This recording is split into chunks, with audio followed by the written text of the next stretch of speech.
إن الحمد لله نحمده ونستعينه ونستغفره ونعوذ بالله من شرور أنفسنا وسيئات أعمالنا من يهده الله فلا مضل له ومن يضلل فلا هادي له وأشهد أن لا إله إلا الله وحده لا شريك له وأشهد أن محمدا عبده ورسوله اللهم صل وسلم على نبينا محمد وعلى آله وأصحابه ومن تبعهم بإحسان إلى يوم الدين أما بعد فإن أصدق الحديث كتاب الله وخير الهدي هدي محمد صلى الله عليه وسلم وشر الأمور محدثاتها فإن كل محدثة بدعة وكل بدعة ضلالة wa kullu dhalalatin finnar.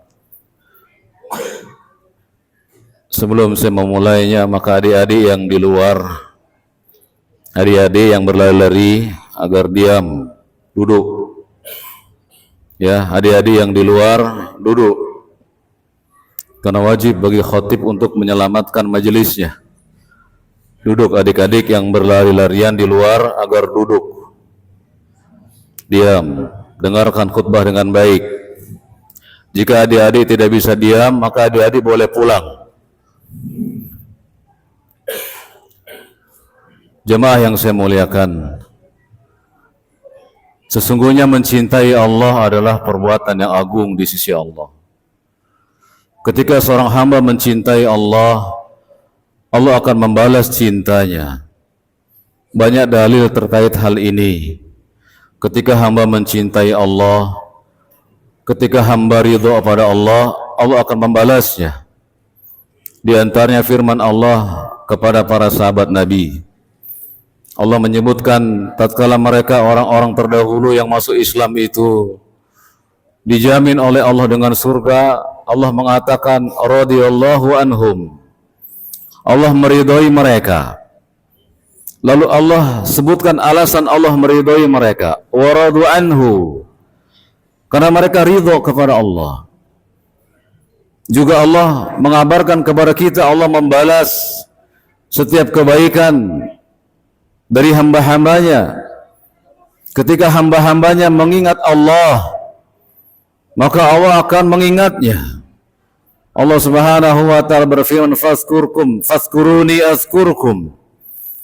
Ingatlah kamu kepadaku, niscaya aku akan ingat kepadamu. Dan banyak dalil-dalil yang lainnya yang mengabarkan kepada kita apabila kita mencintai Allah, kita ridho kepada Allah, maka Allah akan meridhoi kita. Allah akan mencintai kita. Dan apabila seorang hamba dicintai oleh Allah, hamba dalam keadaan beruntung dunia dan akhiratnya.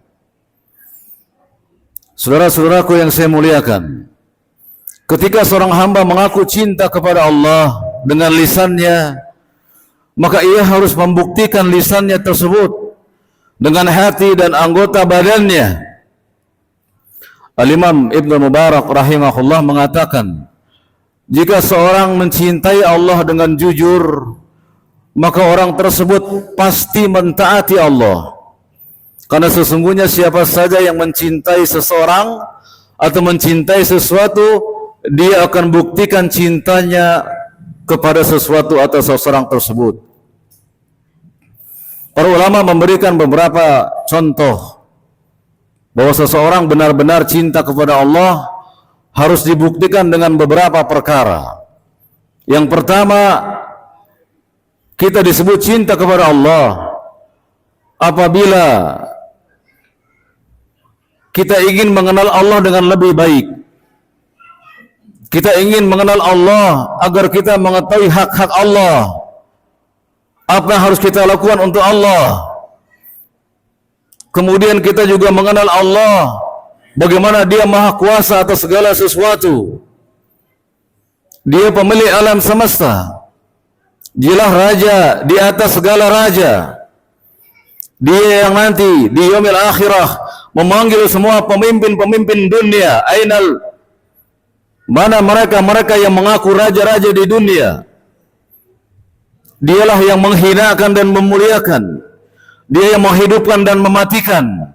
Dia yang memiliki nama dan sifat-sifat yang agung, yang tidak boleh seorang hamba mengambilnya. Dia yang melapangkan rezeki dan dia pula yang menyempitkannya. Dia maha pengampun, maha penyayang, namun dia juga menyiksa hamba-hambanya yang durhaka. Maka bukti cinta seorang kepada Allah, orang itu pasti menuntut ilmu agama untuk mengetahui siapa penciptanya yang maha besar, yang maha kuasa. Maka bukti cinta kepada Allah yang pertama, seseorang pasti menuntut ilmu agama, ilmu tentang akidah Islam, ilmu tentang akidah tauhid.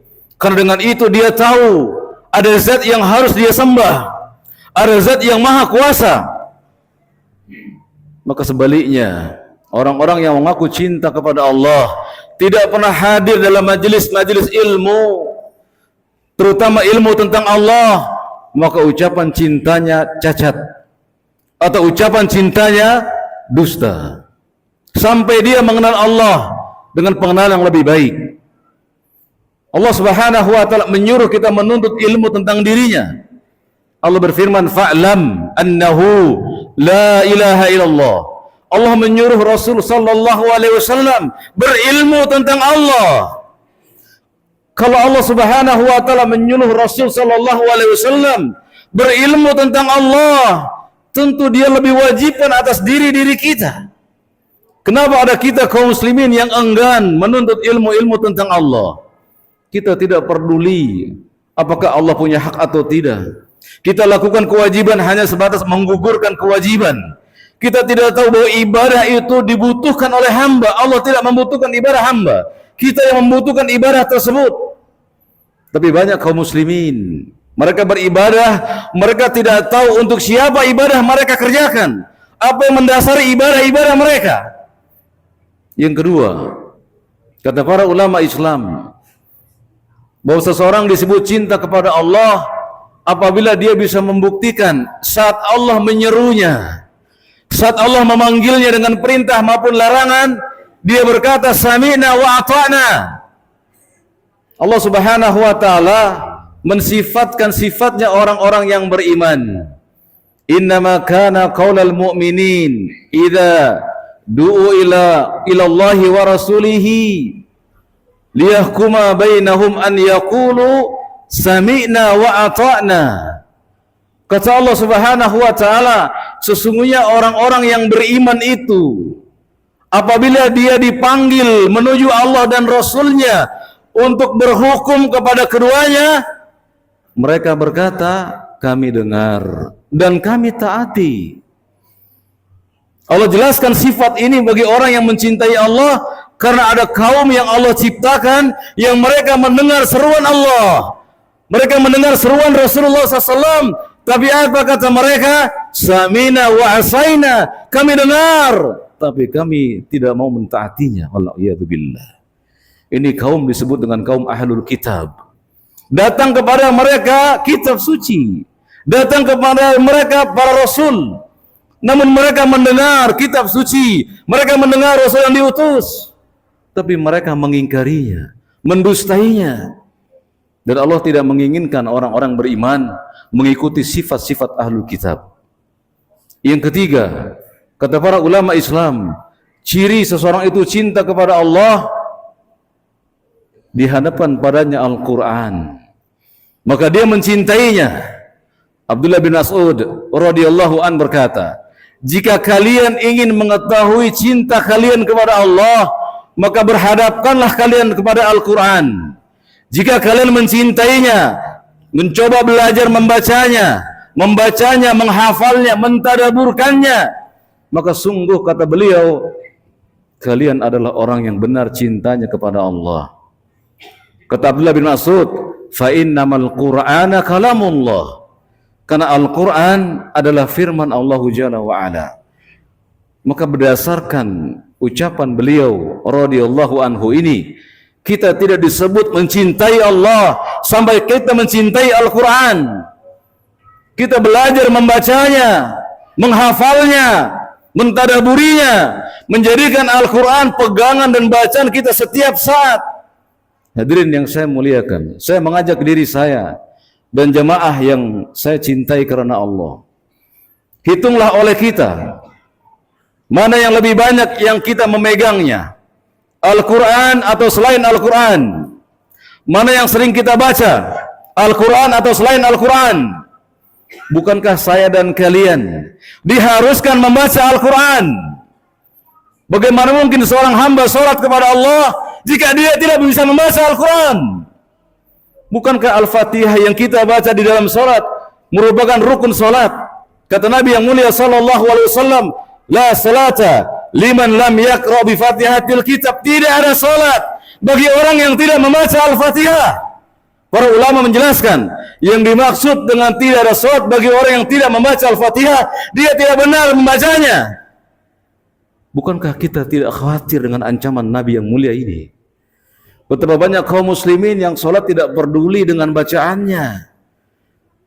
Saudara-saudaraku yang saya muliakan, Abdullah bin Mas'ud, seorang pembesar sahabat, berkata, jika kalian ingin tahu apakah kalian cinta kepada Allah, hadapkan diri kalian di hadapan Al-Quran. Jika kalian mencintainya, maka itulah tanda kalian mencintai Allah. Apa pemahamannya? Jika ada seorang muslim jauh dari Al-Quran, jika ada seorang muslim yang tidak pernah memegang Al-Quran, cinta kepada Allah dusta. Aqulu qouli hadza wa astaghfirullahal adzim li wa lakum.